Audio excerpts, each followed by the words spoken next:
Tommy came into his mom's bedroom. He knelt down by Edith. "Mom," he pleaded, "what's wrong?" Edith sat, the tears coursing down her cheeks, and cried, "None of my family is saved. I haven't accomplished anything. My home is broken up, and my children are not even coming in. I might as well give up." This unsaved teenager told her, "Oh, Mom, that is the devil talking to you. If you give up, who will pray for us?" Suddenly the light dawned on Edith. Her children had to have someone praying for them. She surely wanted them to go to heaven. The devil had set a trap to destroy her family, but God wanted to keep her on the right track. Amen. Edith was determined to point her children in the right direction. Sometimes they would come home and ask, "Mom, what about that person in the church? How can they do that and be a Christian?" No matter what her children would bring up, Edith would answer with conviction, "I don't know, but if everyone fails and I go down with them, this is still the right way to heaven." She wanted their eyes on God, not people. Amen. She would not gossip about other church people. As Judy became a teenager, she was a good ball player and played on a team. That must have been one of her children. Edith agreed that she could wear jeans because she thought it would be more decent. One night, the Lord got a hold of Judy, and she went to the altar. God really helped her pray. Then abruptly, Judy stopped and did not pray anymore. After they got home, Edith pleaded with her, "Judy, what stopped you tonight?" Judy did not say one word to her mom. She just went upstairs and returned, holding her jeans. Edith felt like someone had hit her hard. Wow. Here she was trying to get her children to heaven, and she was standing in the way of her own prayers. She knew then that she had to stop her girls from wearing jeans. Judy and Nancy never questioned her, but Carol fought her hard. Not long after that, Judy was standing in church. She looked around the church at the Christians and thought, "Is this the way I want to be for the rest of my life?" Her heart agreed. Yes, these are the people that I want to be like.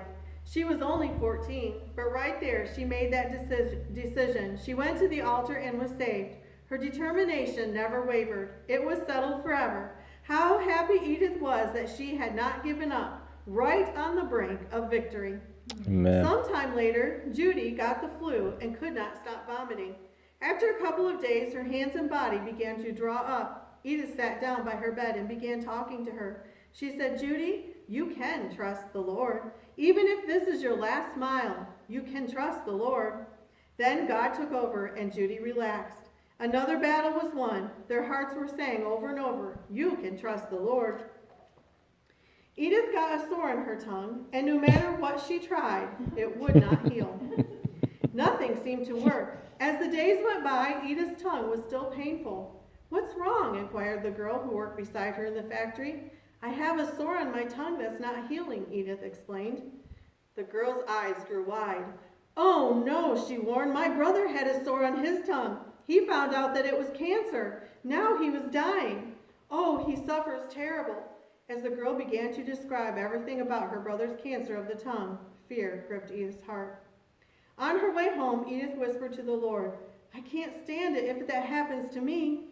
A nervous wreck, she was becoming obsessed with this sore. She found her mind constantly thinking about it all day long. One Sunday morning, while Edith was getting ready for church, she began to talk to God about her sore. After battling for a while in her heart, she finally turned it over to God. "Lord," she cried, "if this is cancer and you say I can take it, I can take it." Edith felt the Lord and knew that she was healed. You can never go wrong surrendering to the Lord and His will. The sore left, and she knew that she had pleased God. During this time, Tom was still in the Kansas State Prison in Lansing. Jackie and Edith would go to the church and pray for him. They felt like if Tom would turn to God, that God would bring him out. Amen. One day as they were praying, both of them felt like someone should go give him this message from God. "Oh, Lord," Edith prayed, "send someone to tell him." Instantly, Edith felt that God said, "You go." "Me?" Edith questioned. "Oh, no, he wouldn't want me, and he would probably be pretty upset at me." Edith tried to reason it out in her mind, but God kept telling her to go. She headed to the prison nervously because she knew how mad he could get. While she was waiting to see him, the guard came in and told her that Tom had used up all his time already that was allowed for visiting. However, she would talk to the warden and see if he would let her visit Tom. She went across the hall and talked to the warden and then went back out and waited. The clerk came out perplexed. "Wow," he said, amazed. "The warden is going to give you 1 hour. I've never known him to do that before."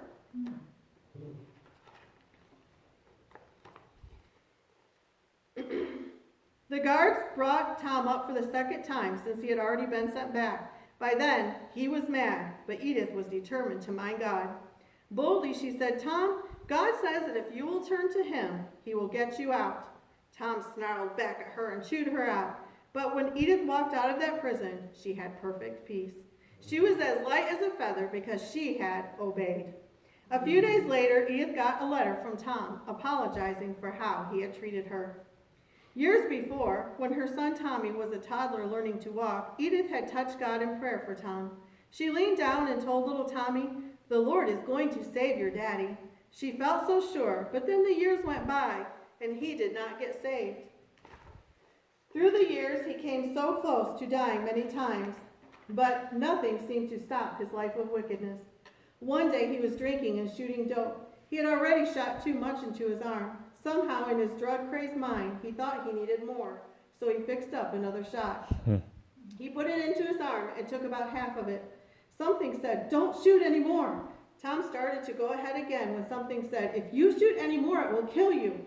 Tom took the needle out of his arm and went out on the street. Right then, Jackie and Edith happened to go by in the car. "Look, there's Tom," one of them said. They stopped the car, and as Tom got in, he went berserk. He fought them and tried to break out the windshield of the car. They got him to the doctor's office. Tom stood with his back to the wall and just slid down the wall and passed out. When they got him to the small-town Independence Hospital, the doctor there said, "There is nothing we can do for him. They might be able to help him at the Veterans Hospital at Wichita, Kansas, but he'll never live long enough to get there." Tom's eyes had already set and his face had begun to discolor. His respiratory count was down to 10. Oh my. The ambulance driver said, "But I know these people. I can't just stand here and watch him die." They loaded Tom up and sped to the hospital in Wichita. Jackie and Edith followed the ambulance in their car. Edith was crying, "Jackie, this is not what the Lord promised me years ago for Tom." Suddenly the spirit dropped down in the car. Right at that time, Tom started to move a little in the ambulance. From that point, he began to breathe better. When the women walked into the hospital, they were calm. God had come and touched Tom. But even after God had spared his life over and over, Tom did not get saved. God would talk to him for years, and Tom would say he had gone too far in sin, or he would tell God that he would get saved some other time. After Tom had served 5 years in prison, he got out on parole. Tom's mom and sister begged Edith to take Tom back. They knew it was his only hope. She decided to give him one more chance. The family moved to Wichita, Kansas. Nancy and Johnny were the only children at home, but they decided that their mom would not be mistreated again. "Nancy, if it gets bad with Dad again, you distract him while I sneak up from behind and hit him with an iron skillet," Johnny planned. Tom had wanted to do better, but once again, he started drinking. Edith told him, "Tom, if this is the way you want to live, I'm going to take the children and leave." As Edith walked away, Tom knew he had to do something different.